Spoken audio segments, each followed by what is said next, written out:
Okay. One minute. Sure. Okay. All right. Okay. Could you introduce yourself? All right. Okay. So, yeah. Okay. So, on behalf of the GoatLife family, I'd like to thank you all for coming to our wonderful film. It took us 4 years to do, and during those 4 years, all of our lives have just been projected in front of us. A lot has changed. We grew, right? As you could see from the movie, I actually had to grow a beard. And we took inspiration from the lead actor, Prithviraj, who did an extraordinary job. And I have said before that for him to gain and lose weight is very, very dangerous. And the fact that he was able to do it successfully was amazing. So taking a page out of his book, we were inspired to, put on weight, lose weight, grow hair, lose hair. And but we weren't really expecting to grow gray in the process. But it was an amazing film. It took Blessy 16 years to do, and I couldn't help but notice that a few years back, 16 years ago, I was at a job that I wasn't really happy with, and I supplicated to God, Piore Rahmani, right? And during that time, there was another great giant of a man who was on the other end of the world, who came together with a novelist in Benjamin, and they sat together with a great actor, Prithviraj, and Amalapal, and they came up with this wonderful, wonderful story that, from what I know, you've been waiting years and years to watch, and we are so honored and blessed to have brought it to you finally. We had a lot of challenges.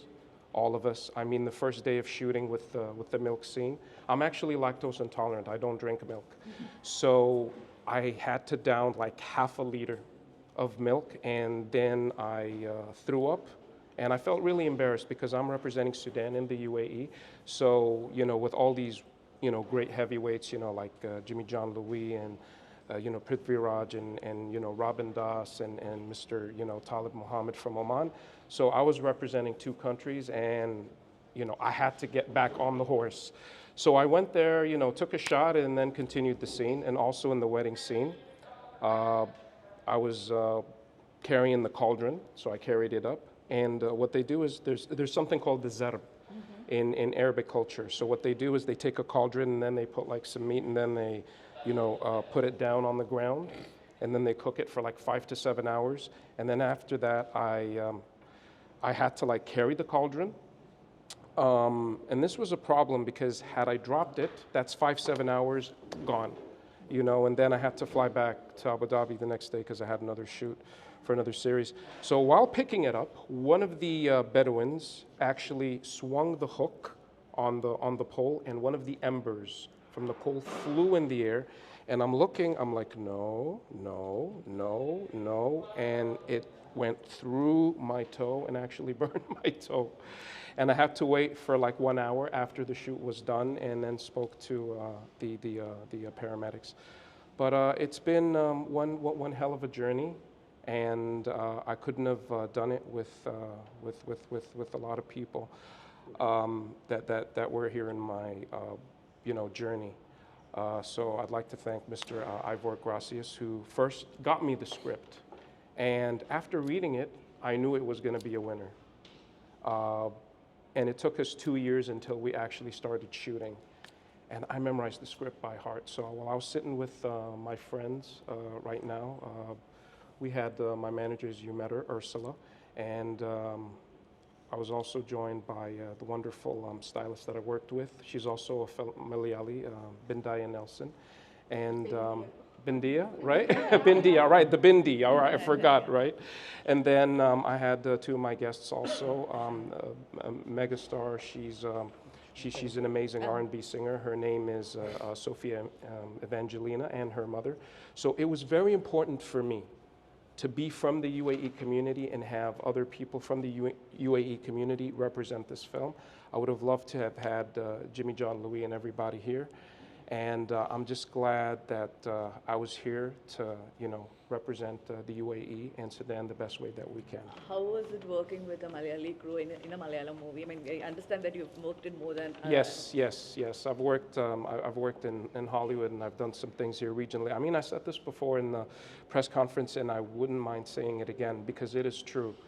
There is an unconquerable attitude when it comes to Malayali films and Malayali talent.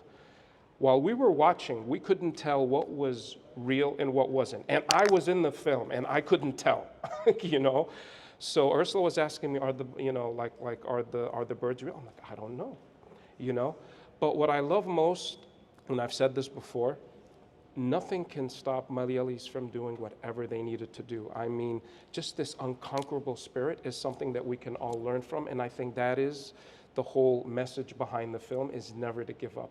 If Never to Give Up was a group of people, it would have to be Malayalis. Apart from the script, did you get an opportunity to read the novel itself? Not yet. I'm still waiting to read it in English. And were you able to meet Najib in person? Of course. I have to say, meeting him and seeing Prithviraj, I have to say, beyond a shadow of a doubt, there was no one that was born to play that role but Prithviraj. The likeness is uncanny.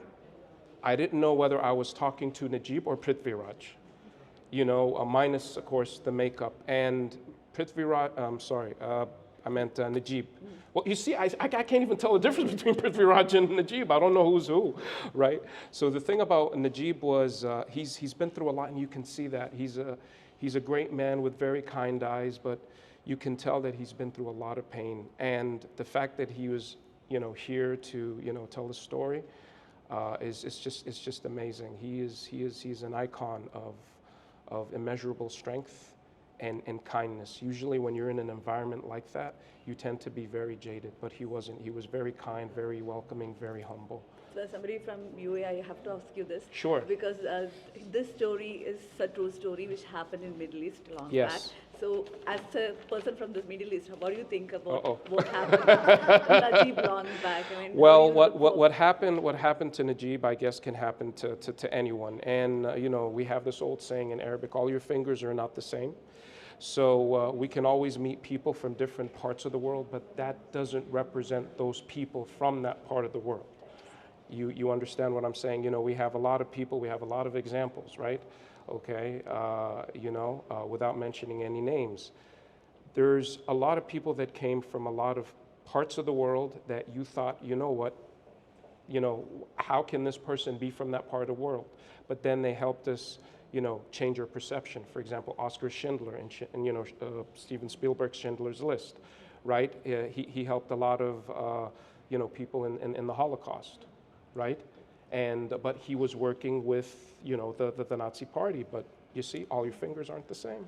Okay, now finally you've worked with a Malayalam crew and in a Yes. Malayalam movie. Are you looking forward to work more in Malayalam? Absolutely, beyond a shadow of a doubt. I can't wait, because what I learned from this film is that you can grow artistically and personally, and working with Malayalam talent will change your life forever. And the most important thing is it'll always challenge you.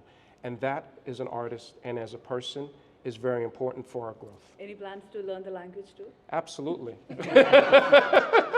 I'm a dosa addict already. Okay. Paneer dosa is my fix. Thank you. Thank you very much. Abby. Okay. Rick Abbey. And R-I-K, Also, I want to point one more thing.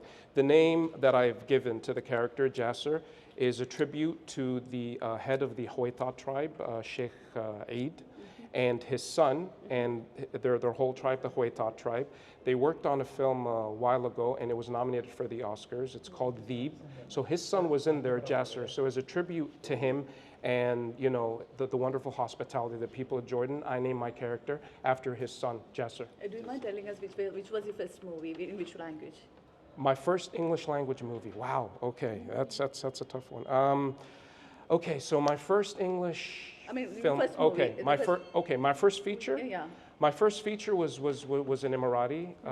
It won Audience Jury Award. It's called Raboob, which means storm. And then after that, I went for another film. I did another film in. I played a Nigerian character, funny enough, right? Who was kind of like a matchmaker for Emirati director Jamal Salim, and he was also a writer. And with the great Mansour Al-Fili and Dr. Habib Kaloum and Abdullah Zaid and Jama Ali. So I did that film when I was my third year in university. And then after that, I did a bunch of other films, A Tale of Shadows, Until Midnight. But my first Hollywood film is called The Misfits. Okay. Yeah. Thank And I had the same beard, and we were shooting it in 2019. Okay, Yeah. thank you.